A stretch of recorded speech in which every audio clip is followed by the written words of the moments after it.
एक मिनट, आपने कहा कि ये ठीक है कि लिखा हुआ है दीन में कोई दीन में जबरदस्ती धर्म परिवर्तन जबरदस्ती मत कराओ, ये ठीक है, ये लिखा है। लेकिन आपने कहा कि ये भी ठीक है कि मोमिन ही जन्नत में जाएगा, यानी जन्नत सिर्फ और सिर्फ मुसलमान को ही नसीब होगी, ऐसा लिखा है। बेशक। अब आप सुनिए, आपने खुद कहा सिर्फ मोमिन ही जन्नत में जाएगा। मोमिन जो अल्लाह को मानता है, आपने खुद ये परिभाषा मुझे बताई, मैंने नहीं कहा। ठीक है, यहां तक तो मैं सही हूं। तो मैंने आपसे पूछा क्या हिंदू को जन्नत नसीब हो सकती है? जी जी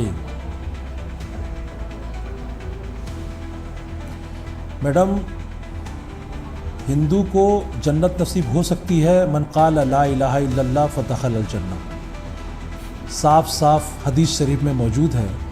जिसने ला इलाहा इल्लल्लाह पढ़ा उसे जन्नत की बशारत दे दो। मतलब पहले उससे पहले पढ़ना पड़ेगा तभी जन्नत नसीब होगी। अगर वो सिख भी पढ़ता है क्यों नहीं जाएगा? अच्छा, यानी कि पहले मुझे पढ़ना होगा तभी जन्नत नसीब होगी? नहीं, माफ कीजिए, ओहो माफ कीजिए, मैं समझ नहीं पा रही हूँ। मैं जन्नत में जाने का ये सूत्र है। अच्छा, जन्नत को जाने का एक ही सूत्र है। मैडम, आप फिर बात को घुमा रही हैं। नहीं, मैं क्यों घुमाऊंगी सर, मैं तो समझना चाह रही हूँ कि भाई जन्नत कैसे नसीब होगी। मतलब जब तक ये नहीं पढ़ूंगी तब तक जन्नत नहीं नसीब होगी। भाई जन्नत खुदा की, जन्नत किसी के, मैडम जन्नत किसी के बाप की बपौती नहीं है, अल्लाह की मिल्कियत है वो।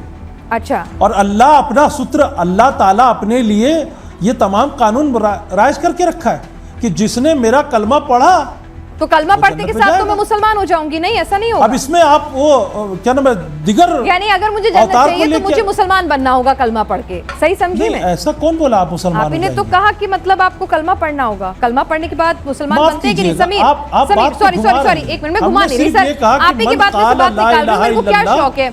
वीडियो को पूरा देखने के लिए अल कबीर इस्लामिक चैनल पर